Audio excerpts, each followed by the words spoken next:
नमस्कार मित्रों, गुरुकुल की इस व्याख्यानमाला में आप सब लोगों का स्वागत है। मित्रों, हम लोग मृच्छकटिकम के कुछ अंकों को पढ़ने के बाद एक नए विषय के ऊपर में विमर्श कर रहे हैं और वह है मृच्छकटिकम में प्रयुक्त जो भाषा है। हम लोग सभी जानते हैं कि भाषा ही हमारी सभ्यता और संस्कृति की अभिव्यक्ति होती है। खास करके वह भाषा जब साहित्य में प्रयुक्त होकर के आती है तो मानो उस काल की समग्र परंपरा को यह भाषा अपने साथ लेकर चलती है।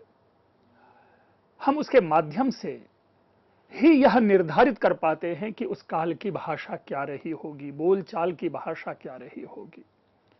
और ऐसे में जब जब संस्कृत भाषा को लेकर के विमर्श होता है और एक संवाद उभर कर आता है कि संस्कृत कभी बोलचाल की भाषा थी या नहीं थी, तो इस संवाद को एक तार्किक परिणति तक पहुंचाने में साहित्य की प्रबल भूमिका होती है। और इसी भूमिका को निभाने में मृच्छकटिकम सर्वाधिक प्रमुख साहित्य है, क्योंकि उस काल के समाज के रहने वाले जितने भी वर्ग हैं, मानो उन सारे वर्गों का रिफ्लेक्शन इस नाटक में हमें प्राप्त होता है। और तभी हम अगर इंग्लिश के शब्द को प्रयोग में लाएं तो अगर हम इंक्लूसिव कहें या एक्सक्लूसिव कहें तो मृच्छकटिकम अपने आप में एक एक्सक्लूसिव नाटक है, अन्य नाटकों से भिन्न है। और अगर एक इंक्लूसिव कल्चर लेकर के चले, एक समेकित परंपरा की बात करें, तो मानो हर वर्ग का रिफ्लेक्शन इसमें प्राप्त होता है। और ऐसे में इस मृच्छकटिकम की भाषा एक विमर्श का विषय बनता है।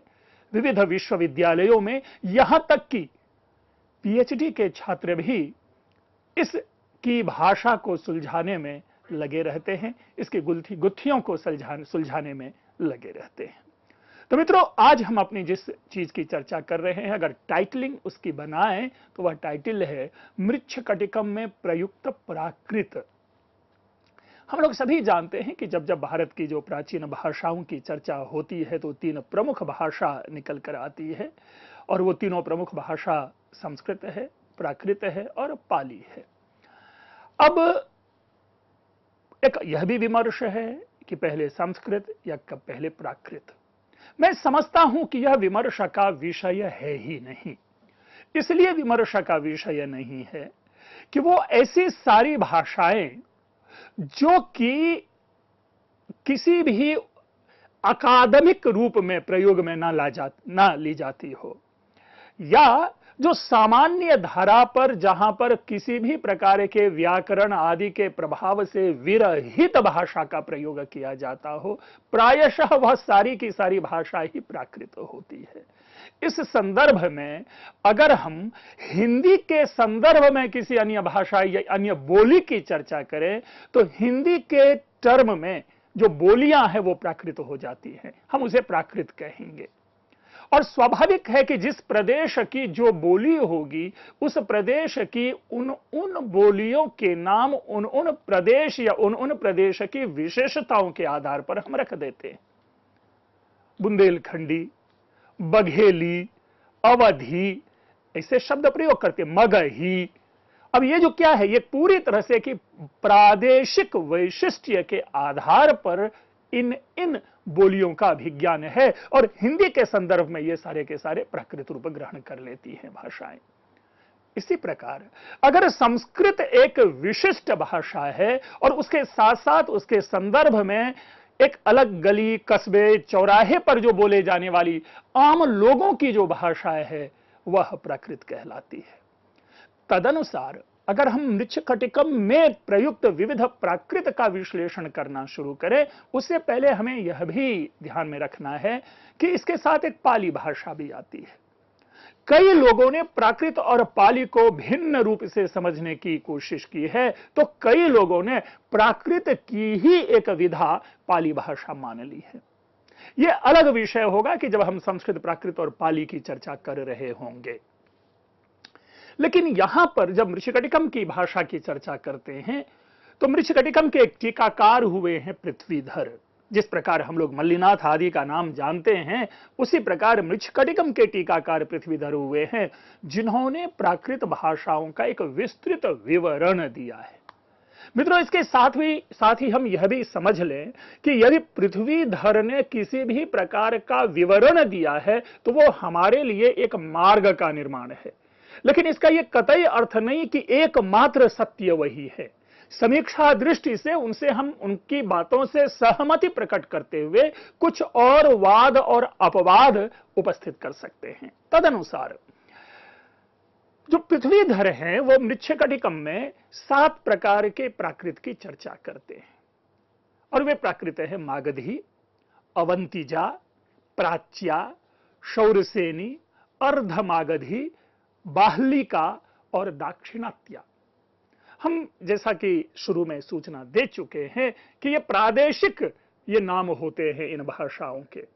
अगर आप संस्कृत भाषा की चर्चा करें, आज भी हमारे भारतवर्ष की कतिपय नहीं, अधिकांश क्षेत्रीय भाषाएं जो हैं वो अपने अपने प्रदेशों के नामों के आधार पर उनका अभिज्ञान है। जैसे तमिल, जैसे तेलुगु, कन्नड़, ये सारे के सारे जो हैं इसी प्रकार की भाषा है जिनके नाम हैं, हम जिनके नाम से जानते हैं, उस प्रदेश के नाम से उसका अभिज्ञान है। लेकिन संस्कृत एक ऐसी भाषा है जिनका कहीं भी किसी प्रदेश विशेष से संबंध नहीं यहां पर हम प्राप्त करते हैं।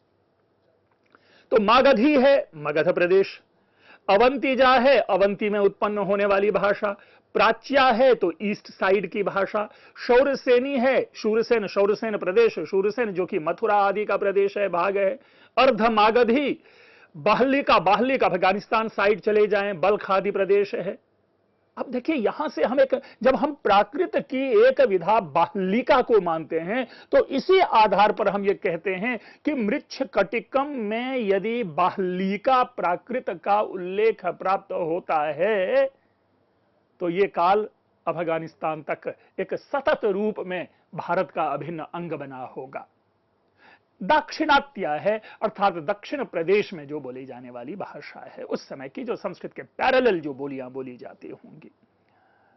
और इन्हीं भाषाओं से अपभ्रंश भाषा भी निकली। हम इनको विभाषा भी कहते हैं, हम इसे उपबोली भी कहते हैं, क्योंकि एक ही देश कोश में रहने वाले जो लोग होते हैं, किसी एक भी एकेडमिक इंस्टीट्यूशन की बात आप कर लें, अगर वहां पर एकेडमिक जो कि टीचिंग स्टाफ जिसे कहते हैं, जो टीचर्स होते हैं, जो पढ़ाने वाले होते हैं, उनकी भाषा की मर्यादा और उनकी भाषा के संस्कार को देखें, उसी में नॉन टीचिंग जिसको कि हम ऑफिशियल वर्क करने वाले जो होते हैं उनकी भाषा को देखें, फिर हम नीचे आते हैं जो वहां गार्डन आदि की भाषा बोलने वाले होते हैं, बोल रहे हैं एक ही भाषा बोली जा रही है उनके द्वारा, लेकिन उन्हीं बोली जाने वाली भाषा में एक पूर्ण अंतर हम प्राप्त करते हैं, चाहे वो उच्चारण की दृष्टि से हो, चाहे वो वाक्य विन्यास की दृष्टि से हो, चाहे किसी अन्य दृष्टि से हो, लेकिन एक डिवीजन जो है एक आसानी से हम रिकॉग्नाइज कर लेते हैं।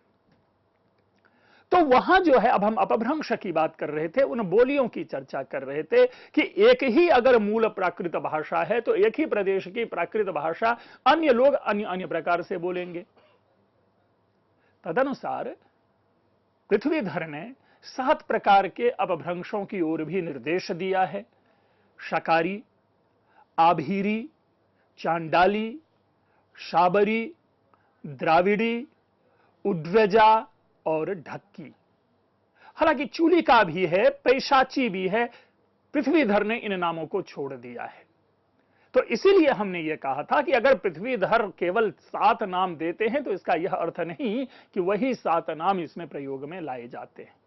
चूलिका और पैशाची भी प्राकृत की उपबोलियां हैं। लेकिन सबसे पहले विमर्श करें शकारी, जो कि मृच्छकटिकम मात्र में ही हम प्राप्त करते हैं, और मानो मृच्छकटिकम ने हमारे सामने एक भाषा की नई विधा हमारे सामने दी और वह शकारी भाषा कहलाई। शकारी किसी भी भाषा या किसी भी प्राकृत की कोई विधा नहीं मानी जानी चाहिए, न ही इसे अपभ्रंश या उपबोली कही जानी चाहिए। यह मेरी टिप्पणी है, क्योंकि यह शकारी व्यक्ति के ऊपर निर्भर करता है। आज भी आप कई ऐसे प्रदेश देखेंगे जहां पर केवल एक ही स बोला जाता है, जिसे आप लोग सरोते वाला स कहते हैं, वो बिहार प्रदेश है। बिहार प्रदेश में चंद्रमा के लिए पर्यायवाची अगर आप कहेंगे शशि, तो वहां पर वह बनकर आता है शशि। लेकिन वही चीज अगर आप असम प्रदेश में चले जाते हैं तो वहां पर केवल और केवल श रह जाता है। अर्थात जिसे हम सात कहते हैं, सप्त कहते हैं, वो वहां पर सप्त हो जाता है, वो वहां पर सात हो जाता है। तो इस प्रकार से तीनों प्रकार के स को जो व्यक्ति केवल श बोले, यह भाषा की प्रवृत्ति नहीं है, ध्यान रखें कि हम ये कहें कि इस नियम के कारण शकारी प्राकृत में यहां यह हो जाता है, यह नियम नहीं है। शकारी की एकमात्र विशेषता है, शकारी का एकमात्र परिचय है कि वो चरित्र जो सारे स यानी तालव्य श, मूर्धन्य श और दंत्य स जिसे कहते हैं, इन तीनों प्रकारों को केवल और केवल तालव्य श बोले, तब उसे हम शकारी कहते हैं।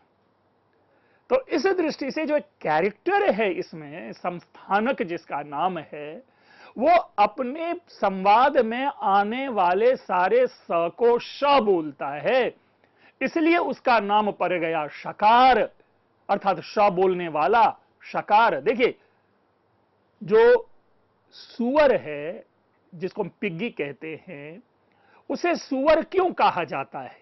वो इसलिए कहा जाता है कि संस्कृत में उसका वास्तविक नाम है शूकर या सूकर, ये दो नाम मिलते हैं संस्कृत में, उसी का अपभ्रंश बन गया है सुअर।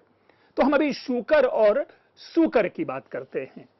जो पशु शू शू करे, ठीक है, शूम करोतीति शूकरः, आप लोग जानते हैं कि जो पिग्गी है, जो उसकी प्रवृत्ति होती है, वो ऑलवेज सू सू करता रहता है। तो उनके उस ध्वनि के आधार पर वह नाम चल पड़ा शूकर या सूकर, जिसे बाद में आज हम सुअर कहते हैं। तो उसी प्रकार से यह जो चरित्र शकार है, जो संस्थानक है, जो मृच्छकटिकम का प्रतिनायक है, वह सारे स को श बोलता है, इसलिए वो शकार कहलाता है। और उस आधार पर उसके द्वारा बोली जाने वाली प्राकृत भाषा को समीक्षकों ने शकारी नाम दे दिया, और उन्हीं समीक्षकों में से एक है पृथ्वीधर, जो कि अपभ्रंश मानते हैं शकारी को। यह मेरा अपना मत है कि शकारी कोई भाषा की विधा नहीं, बल्कि एक व्यक्ति के जो ध्वनि है, उस ध्वनि मात्र को डिनोट करता है। अस्तु, उसके बाद है आभीरी। आभीर शब्द से ही अहीर शब्द निकला है, हम आप सभी जानते हैं। जो ग्वाले होते हैं, चरवाहे होते हैं, जो खेत खलिहानों में पशुओं के रक्षा करते हैं, क्या करते थे, करते हैं नहीं, क्षमा करेंगे, तो उस समय उनकी जो एक अपनी बोली होती है, अपनी भाषा होती है, तो उसे आभीरी कह दिया गया। ये है एक डायलेक्ट, ये उसकी बोली है, ये उपबोली है। क्योंकि हम लोग भी जानते हैं कि अगर हम एक हिंदी है, मानक हिंदी है, तो जो खास करके ऐसे जो पढ़े लिखे नहीं होते हैं, उनकी जो हिंदी होती है, उनकी हिंदी में एक अलग मतलब उनकी भाषा बन जाती है। चांडाली है, शाबरी है, शबर देखिए भील लोग जो बोलते हैं, द्राविड़ी द्रविड़ प्रदेश की जो उपबोलियां है, उड्रजा, और इसी प्रकार ढक्की, इन सारी भाषाओं की चर्चा विश्लेषण करते चलेंगे।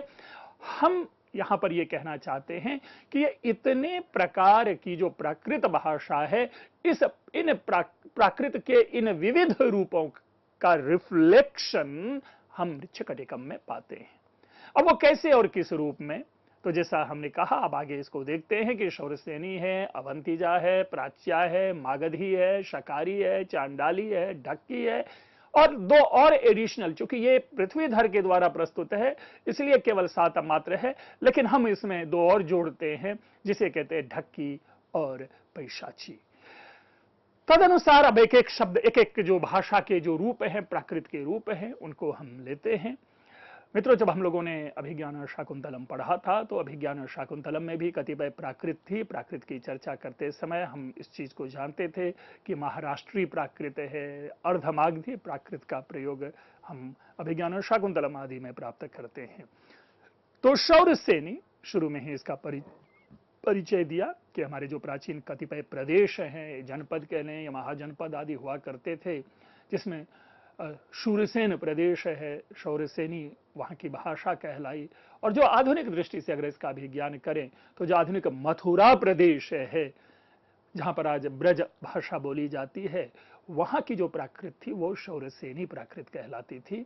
और पृथ्वीधर के अनुसार हमारे जो मृच्छकटिकम नाटक है, मृच्छकटिकम प्रकरण है, इसमें सूत्रधार, नटी, रदनिका, मदनिका, वसंत सेना, उसकी मां चेटी, कर्णपूरक, धूता जो कि चारुदत्त की पत्नी है, शोधनक, श्रेष्ठी, ये कुल 11 चरित्र हैं जो कि शौरसेनी प्राकृत बोलते हैं। मतलब अगर आप एक दृष्टि से अगर इसके वैशिष्ट्य को समझने की कोशिश करें तो हम और आप उस प्रादेशिक विशेषता के आधार पर या समग्रता के आधार पर यह कह सकते हैं कि जो प्रमुख महिला चरित्र है, जो स्त्री पात्र हैं मृच्छकटिकम के प्रमुख, जो फ्रंट लाइनर जिसे हम कहते हैं, वे सारे के सारे शौरसेनी बोलती हैं। अब देखिए, रदनिका जो कि चारुदत्त की दासी है, मदनिका जो वसंत सेना की दासी है, वसंत सेना स्वयं, वसंत सेना की माता, वसंत सेना की चेटी, वसंत सेना का नौकर कर्णपूरक, चारुदत्त की पत्नी धूता, शोधनक और श्रेष्ठी जो बाद के अंकों में आते हैं, ये सारे के सारे शौरसेनी प्राकृत बोलते हैं। इस प्राकृत में खास करके ये जो श, श और स, ये तीनों जो श कह सकते हैं, ये तीनों प्रकार के, इनके स्थान पर केवल स बोलते हैं, यानी सारे श का स हो जाता है। अब आप देखिए, एक चरित्र जो कि केवल श बोलता है, उसके आधार पर हमने एक अलग प्राकृत का निर्माण कर लिया, और एक चरित्र जो कि पूरे श के स्थान पर केवल स बोलता है, उसका अभिज्ञान हम शौरसेनी प्राकृत के रूप में करते हैं। उदाहरण है, छोटे मोटे उदाहरणों से इसको हम समझते हैं कि जब आप प्रस्तावना पढ़ते हैं मृच्छकटिकम का, तो मृच्छकटिकम की प्रस्तावना में सूत्रधार हैं, नटी हैं, इन दोनों के मध्य की जो वार्ता है वो प्रायशः जो होती है, तो सूत्रधार तो संस्कृत बोलता है, इसलिए सूत्रधार का नाम उचित, अगर पृथ्वीधर ने सूत्रधार को भी लिस्टिंग की है तो मैं समझता हूं कि उसके लिस्टिंग के आधार ये हो सकते हैं कि सूत्रधार कभी प्राकृत शब्द, वो प्राकृत वाक्य का प्रयोग किया हो, लेकिन ऐसा लगता नहीं है कि सूत्रधार ने प्राकृत वाक्य का प्रयोग किया है, क्योंकि वो लगातार संस्कृत में बोलते हैं। तो इस स्थिति में अगर सूत्रधार भी बोलता है तो वो प्राकृत जो है वो शौरसेनी है, तो दोनों का संवाद जो है वो शौरसेनी प्राकृत के माध्यम से होता है। धूता को अगर सूत्रधार जो है अगर नटी को बुलाता है और नटी आती है और कहती है कि मर्शयतु आर्य मर्शयतु या मर्शतु आर्य मर्शतु, तो देखिए यहां पर मूर्धन्य श आता है। श जो है मर्शतु या मर्शयतु, ये दोनों प्रयोग हम नाटक में पाते हैं, तो श जो है यह स में बदल जाता है कि मरिसेदु, मरिसेदु अज्जो। अब हमारे लिए अभी यहां पर अज्जो विश्लेषण का तत्काल विषय नहीं है, क्योंकि हमारा फोकस जो है वो स के ऊपर है। अब शब्द जो है मर्शतु मरिसेदु कैसे बना, यह भी विश्लेषण का विषय नहीं है। विश्लेषण का विषय यह है कि श इसमें कन्वर्ट होकर के स हो जाता है, और स हो गया तो एक प्रकार से यह शौरसेनी प्राकृत है। इसी तरह से अवंतिजा। अब ये अवंतिजा अगर हम आप देखें तो अवंती है और अवंती से उत्पन्न होने वाली भाषा, यानी अवंती प्रदेश में जो बोली जाने वाली भाषा है, और अवंती प्रदेश का अगर अभिज्ञान हम आप करें तो प्रायशः जो उज्जयिनी और उधर का जो प्रदेश है हम उसे अवंती नाम से जानते हैं, और इसकी चर्चा आप रुद्रदामा के अभिलेख में भी इस अवंती प्रदेश की चर्चा पाएंगे। दो चरित्र है, वीरक और चंदनक, ये दोनों जो शकार है और विट है, एक तरह से कह सकते हैं कि इनके ये रक्षक हैं, इनके ये पालक हैं, और ये सिक्योरिटी गार्ड हैं, या आधुनिक भाषा में कहें जो पुलिस हैं, ये दोनों। इसमें भी क्या होता है कि इसमें यानी अवंतिजा में जो श श स के स्थान पर स होता है, और यह रेफ जो है रेफ से युक्त होता है और इसमें लोकोक्तियां बहुत होती हैं। मुझे लग रहा है कि पृथ्वीधर अगर इस तरह की बात करते हैं तो अगेन वो एक विमर्श, एक डिबेट उत्पन्न करते हैं, क्योंकि भाषा की प्रवृत्ति ही होती है लोकोक्ति, और खास करके लोक भाषा की प्रवृत्ति तो है ही लोकोक्ति। इसलिए अगर हम किसी एक प्रदेश विशेष की भाषा को लोकोक्ति बहुल कह दे तो मुझे लग रहा है कि अन्य भाषाओं के प्रति अन्याय होगा। इसीलिए किसी भी भाषा का अभिज्ञान लोकोक्ति से नहीं होना चाहिए। अन्यथा चाहे वो आप पंजाबी भाषा ले लें, चाहे आप भोजपुरी मैथिली ले लें, अवधी ले लें, जो भी भाषा ले लें, सब भाषा में लोकोक्तियां जो है बोली ही जाती है, और लोकोक्ति किसी भी भाषा में अभिव्यक्ति का सर्वाधिक सशक्त माध्यम मानी जाती है। तो इसलिए ये कहना कि लोकोक्ति बहुल है, चलो अभिज्ञान के रूप में तो ले लें, लिखने के लिए, समझने के लिए दे दें, लेकिन अन्य भाषा के प्रति यह अन्याय होगा। रेफवती जो है, यद्यपि रेफवती शब्द का स्पष्ट अर्थ है कि किसी अन्य भाषा के स्थान पर बार बार र का प्रयोग होना, जैसे ल है। अब आप लोग जानते होंगे कि सलिल शब्द होता है, तो सलिल का शरीर हो जाना, और है ये प्रयोग अन्य, मैं मृच्छकटिकम की तो नहीं कह रहा, लेकिन अन्यत्र जो है, खास करके जो वैदिक संस्कृत की जब हम चर्चा करते हैं तो वहां पर सलिल के बदले में शरीर आदि शब्द प्रयोग में संभवतः प्राप्त होते हैं। तो रेफवती का यहां पर तात्पर्य है कि ल के स्थान पर र हो जाता है। एक बार फिर से मैं उसी उदाहरण को दोहरा रहा हूं कि सलिल जिसका अर्थ जल होता है, पानी होता है, तो इस प्राकृत में अगर आप कहेंगे तो वो सलिल जो है वह शरीर हो जाएगा। अब जैसे आप ये कहें कि अगर कोई किसी को अरे बुलाता है तो ये अरे अले के स्थान पे मानना चाहिए, लेकिन नहीं, ये उदाहरण केवल समझा रहा हूं। अले शब्द है नहीं, अले का प्रयोग है नहीं, रे है, अरे है, ये तो सामान्य अभिव्यक्ति है, लेकिन मैं उदाहरण दे रहा हूं कि परिकल्पना कीजिए कि मूल शब्द अले है तो इस अवंतिजा में वह अरे बन जाएगा। ये मैं केवल समझाने की कोशिश कर रहा हूं, ये एक काल्पनिक उदाहरण है। अब देखिए, इस भाषा में जब वीरक और चंदनक आपस में बात करता है तो जई दे चौरंगेन कप्पावेमी तदो न होमी वीरो, कि यदि ते चतुरंगेन, चतुरंग आपको शतरंज को कहते हैं, तदो ना होमी, मैं भवामी, अहम न भवामी वीरक, कि भाई अगर मैं तुमको चतुरंग में यानी शतरंज में पराजित न कर दूं तो मैं वीरक न कहलाऊं। कि तुवे सुना सरी सेन। अब ये जो है, मैं समझता हूं कि यहां जो उदाहरण है ये केवल लोकोक्ति परक उदाहरण है, क्योंकि हम लोग भी इस प्रकार की लोकोक्ति का प्रयोग करते हैं कि यदि ये काम नहीं होगा तो मैं ये नहीं करूंगा, जो प्रतिज्ञापरक वाक्य होते हैं। तो इस तरह के प्रयोग को, ठीक है, बार बार हम कहते हैं कि वीरक और चंदनक की भाषा में इस प्रकार प्रयोग मिलता है, लेकिन अवंतिजा का जो व्यावहारिक, जो वास्तविक, जो प्राकृतिक स्वरूप है वह स्वरूप यही है कि ल के स्थान पर इसमें र हो जाता है। इसी प्रकार प्राच्या है, नाम से स्पष्ट है प्राच्या कि ये ईस्टर्न क्वार्टर की ओर इशारा करता है, जो पूर्वीय प्रदेश है। और पूर्वी प्रदेश कहने मात्र से अगर इमीडिएटली हम ये निर्णय ले लें कि आज का नॉर्थ ईस्ट, तो मैं समझता हूं कि यह कहना गलत होगा, कदाचित ये ऐसा कहना गलत होगा। लेकिन विश्लेषण का विषय, विमर्श का विषय, शोध का विषय तो हो ही सकता है। चलिए, जो प्राच्या की विशेषता जो है, पहले चरित्र की दृष्टि से देखें कि प्राच्या प्राकृत विदूषक की भाषा है, यानी विदूषक प्राच्या प्राकृत में संवाद करता है। इसमें भी श के स्थान पर स होता है। अब एक चीज और देखें, ये मैं समझता हूं कि प्राकृत की एक प्रकार से सामान्य विशेषता है कि वहां पर श और श का जो है वो डिवीजन नहीं है, सारे के सारे स ही होते हैं।